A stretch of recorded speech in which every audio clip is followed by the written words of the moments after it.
రాష్ట్రంలో హరీష్ రావు గారు కేటీఆర్ గారు కొత్త డ్రామాకు తెరవేసిండ్రు. రాష్ట్రంలో ఉప ఎన్నికలు వస్తాయి, ఏదో అద్భుతం జరగబోతుందని చెప్తున్నారు. నేను స్పష్టంగా చెప్తున్నా, ఈ రాష్ట్రంలో ఎలాంటి ఉప ఎన్నికలు రావు, లోటపీస్ రాదు. మీరు 2014లో అధికారంలో వచ్చినాడు 2023 వరకు దాదాపు 60 మంది ఎమ్మెల్యేలను ఎమ్మెల్సీలను కొనుగోలు చేసినటువంటి నీచ చరిత్ర మీది.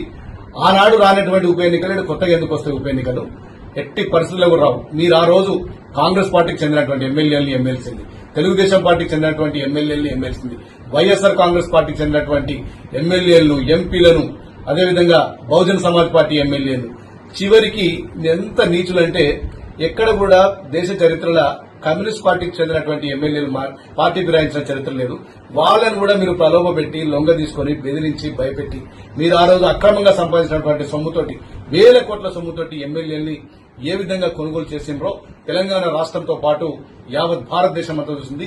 ఈ దేశంలో ప్రజాస్వామ్యాన్ని, రాజ్యాంగాన్ని కూని చేసిన ఏకైక పార్టీ బీఆర్ఎస్ పార్టీ. ఇలా పార్టీ ఫిరాయింపులకు బ్రాండ్ అంబాసిడర్ బీఆర్ఎస్ పార్టీ. ఇలా మీరు ఏ ముఖం పెట్టుకుని ఉప ఎన్నికలు వస్తాయి, ఏ ముఖం అని మాట్లాడుతూ ఉన్నారు? ఇలా పార్టీ మారిన ఎమ్మెల్యేల గురించి మీకు మాట్లాడే నైతిక అర్హత ఎక్కడిది?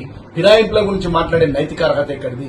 ఈ దేశంలో మీ అంత విచ్చలవిడిగా, మీ అంత సిగ్గు లేకుండా, మీరంత అనైతికంగా పార్టీ ఫిరాయించిన చరిత్ర భారతదేశంలో ఏ పార్టీకి లేదు. నేను ఒకటే మిమ్మల్ని డిమాండ్ చేస్తా ఉన్నా, మీరు గతంలో ఫిరాయించినటువంటి పార్టీ ఫిరాయింపుల మీద తెలంగాణ సమాజానికి ముక్కు నేలకు రాసి క్షమాపణ చెప్పాలి. అంత విచ్చలవిడిగా మీరు పార్టీ ఫిరాయింపులు చేస్తుంది. ఈ రోజు ఒక పార్టీ ఉప ఎన్నికలు రావు మాకున్న సమాచారం మేరకు. ఒకవేళ ఉప ఎన్నికలు ఎప్పుడొచ్చినా ఈ రాష్ట్రంలో అన్ని సీట్లు మేమే గెలుచుకుంటాం. మొన్న మీకు పార్లమెంట్ ఎన్నికల్లో మూడో స్థానం వచ్చి డిపాజిట్లు పోకుండా ఏ విధంగా అయితే ప్రజలు తీర్పిచ్చిండ్రో, రేపు జరగబోయే ఉప ఎన్నికల్లో కూడా అదే విధంగా తీర్పిస్తారు. ఒకవేళ ఉప ఎన్నికలు వస్తే ఇంకొకటి కూడా చెప్తున్నా, మీ పార్టీకి సంబంధించినటువంటి మీ కుటుంబంలో 2-3 ఎమ్మెల్యేలు తప్ప మిగతా ఎమ్మెల్యేలు కూడా మా ముఖ్యమంత్రి రేవంత్ రెడ్డి గారు ఎప్పుడు గేట్లు ఓపెన్ చేసినా పార్టీలో జాయిన్ కావడానికి సిద్ధంగా